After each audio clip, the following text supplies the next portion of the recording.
Ես հիմա պնդում եմ, որ այս հրապարակումները արդեն մաթեմատիկական ճշգրտությամբ ապացուցում են,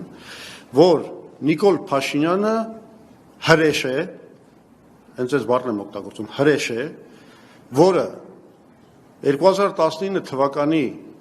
ապրիլին եւ հունիսին ստացել է կարգավորման պլան, իդեպ չգիտես ինչու ապրիլի պլանը չի հրապարակել,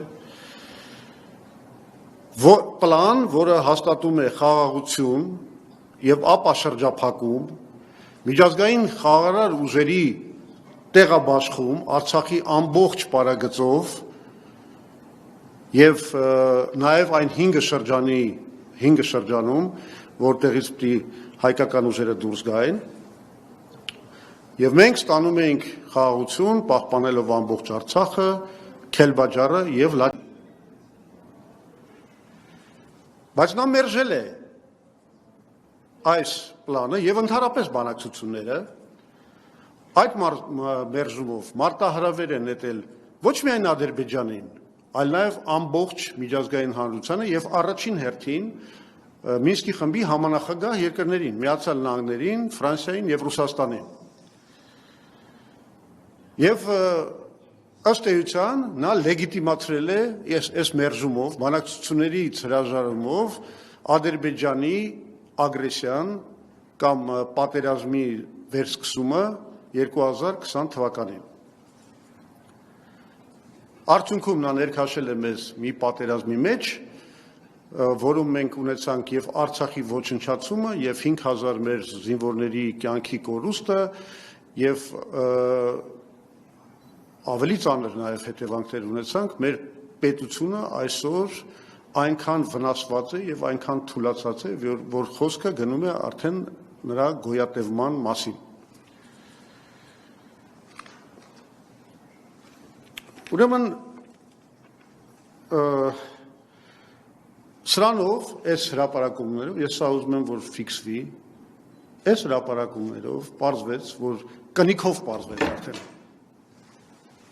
Ես ինչ որ միկրոֆոն ըմբոստացավ, նա տեսեք, չէ, ABC-ն չպետք է ըմբոստանար, ինքը սկզբունքորեն պետք է դեմ չլներ իմ ասածներին։ Հա։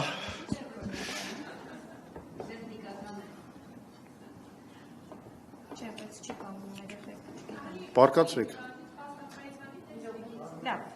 Լավ է։ Ուրեմն սրանով կնիքով ասում եմ, փաստական ապացույցներով անհերքելի պարզվեց, որ ուրեմն այս ամբողջ հետևանքները Հայաստանի աղետալի թուլացումը, Արցախի կորուստը, 5000 զինվորների մահը ամբողջությամբ եւ բացի դրանից այս կապիտուլյացիայի սողացող եւ բայց չդադարող այս ամբողջ գործընթացը ամբողջությամբ Նիկոլ Փաշինյանի խղճի վրա է։ Հիմա այս հայտարարությունը անելուց հետո ես ուզում եմ ավելի մանրամասն անդրադառնալ եւ կարծում եմ սա շատ կարեւոր է մեր հանրության համար երկու, ինչպես ասացի, թեմայի։ Մեկը ինչ էր այս պլանը, եկեք մանրամասն, ես չգիտեմ դուք ուշադիր կարդացել եք այդ պլանը, թե չէ, բայց այդ շատ կարևոր բան է, բացահայտում է։ Եվ այսպես, ինչն էր 2019 թվականի հունիսի պլանի ամբողջ էությունը։ Փաստորեն ամբողջ կարգավորման գործընթացը բաժանվում էր երկու էտապի, երկու փուլի։ Առաջին փուլը լինելու էր փոխհամաձայնված արդեն եւ իրականացվելիք քայլերի իրականացման փուլ։ Այդ քայլերը ինչ էին նախատեսում։ Ուրեմն 5 շրջանների վերադարձ Ադրբեջանին, խոսքը Զանգելան, Ղուբատլի, Ֆիզուլի, Ջաբրայիլ եւ Աղդամ շրջանների վերադարձ Ադրբեջանին, բայց միայն այն բանից հետո, երբ Արցախի Քելբաջարի, Լաչինի, Պարագծով եւ այդ 5 շրջաններում տեղակայվում են միջազգային խաղաղարար ուժեր։ Շատ կարևոր հանգամանք է։ Այսինքն անգամ դա 20 թվականին նման չէր լինելու, ոնց որ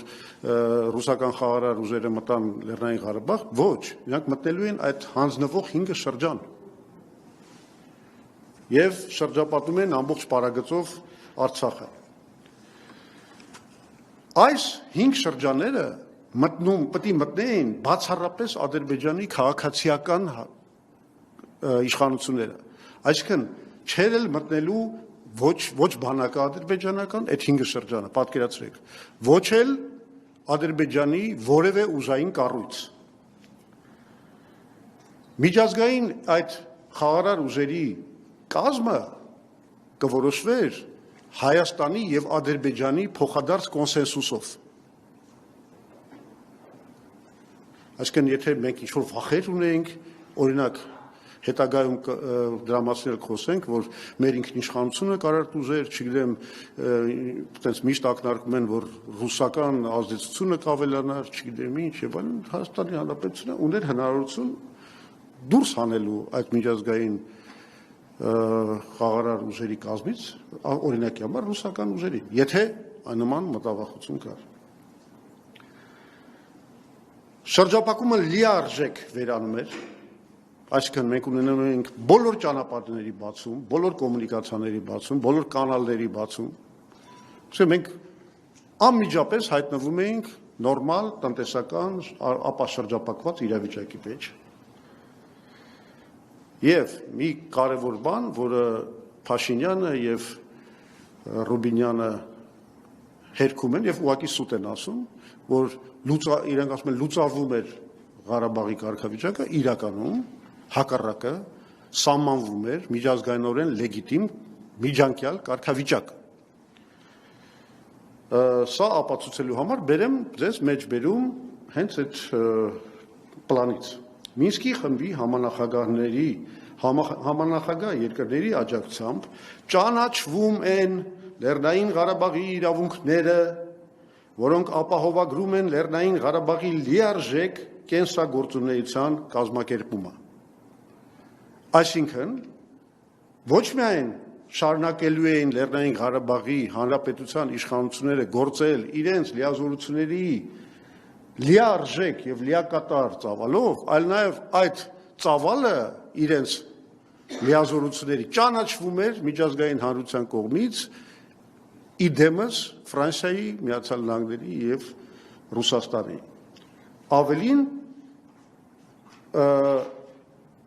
այստեղ հենց այդպես էլ գրած է համանախագահ երկրների աջակցությամբ, այսինքն նաեւ Լեռնային Ղարաբաղի Հանրապետության իշխանությունները կստանային այդ 3 համանախագահների աջակցությունը։ Դուք կարծում եք սա ինչ նշանակում։ Սա նշանակում էր միջանկյալ լեգիտիմիզացիա Լեռնային Ղարաբաղի Հանրապետության։ Էտել են սուտ ասում, որ բանա ինչ որ լուծարվելու էր, SRN էր բան, որովհետև բացի այս արձանագրումից նաև ասվում էր, որ նաև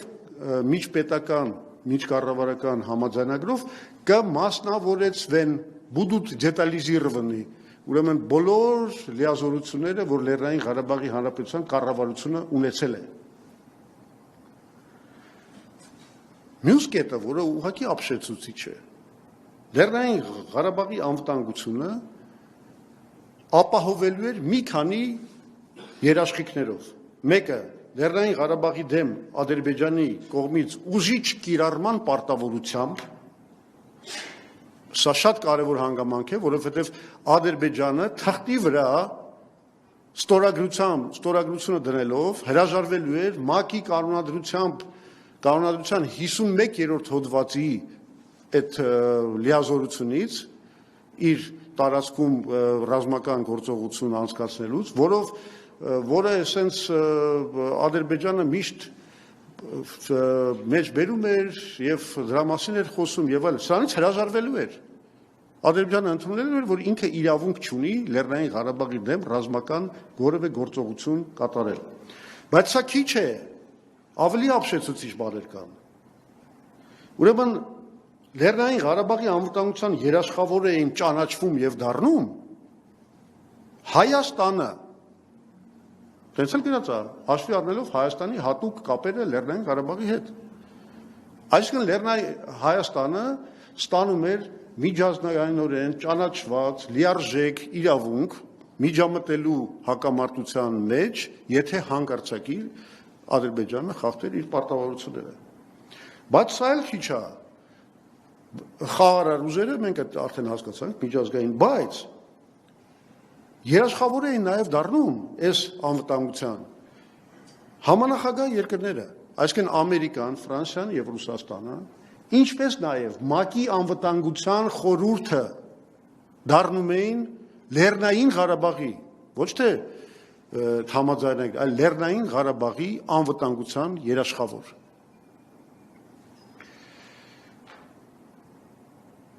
Հիմա նայեք, սա այն էր, ինչ որ պետք է իրագործվեր առաջի փուլում, այսինքն անմիջապես, այս ամեն ինչը պետք է իրագործվեր, որից հետո խոսքը գնում է երկրորդ փուլի մասին, բայց ես հիմա բացատրեմ այդ երկրորդ փուլի մեթոդոլոգիան ինչ է նշանակում։ Երկրորդ փուլը ընդգրկում է այն հարցերը, որոնց լուծումը դեռ պիտի բանակցվեր, այսինքն դրանք ոչ թե իրականացվելիք հարցեր էին, այլ ընդհանրապես նշмарում էին այն հարցերը, որոնց շուրջ պետք է գալ համաձայնության։ Այսինքն մենք խաղաղությունը արդեն հաստատել ենք, լիարժեք, բանակցում ենք այլ չլուծված հարցերի մասին։ Եվ որոնք են այդ հարցերը։ Քելբաջարի եւ Լաչինի վերադարձ Հայաստանը Լեռնային Ղարաբաղին միացնող միջանցքի պահպանումով, սա չլուծված հարց է։ Ինքը որպես նպատակ արտացոլվում է, բայց չլուծված հարց է։ Եվ Լեռնային Ղարաբաղի վերջնական կարգավիճակի սահմանումը ՄԱԿ-ի կամ ԵԱԿ-ի հովանու ներքո Լեռնային Ղարաբաղի բնակչության ազատ կամարտահայտման հիման վրա։ Այսինքն այս երկու նպատակը հռչակվում է, բայց դրանց իրականացման եւ քայլերի շուրջ դեռ պետք է շարունակվեին բանակցություններ։ Սա ինչ է նշանակում։ Օրինակ, ով որ դիվանագիտության մեջ այդքան էլ թրծված չի, ես դες ասեմ, երբ որ չլուծված հարցերը առանձնացվում են մի փաթեթի մեջ, դա նշանակում է, որ այդ հարցերի լուծումը դառնում է փոխկապակցված։ Դրա մասին 2021 թվի հունվարի 14-ի իր հոդվածի մեջ գրել է Յուրի Պապովը, որը այն ժամանակ համանախագահն էր Ռուսաստանի կողմից։ Ինքը գրել է, որ вопрос передачи Кельбаджара и Лачина будет решен в увязке с определением конечного статуса Нагорного Карабаха. Այսինքն Քելբաջարի եւ Լաչինի ոչ միջազգային մասի վերադարձի հարցը պետք է լուծվի կապված Լեռնային Ղարաբաղի վերջնական կարգավիճակի հաստատման հետ։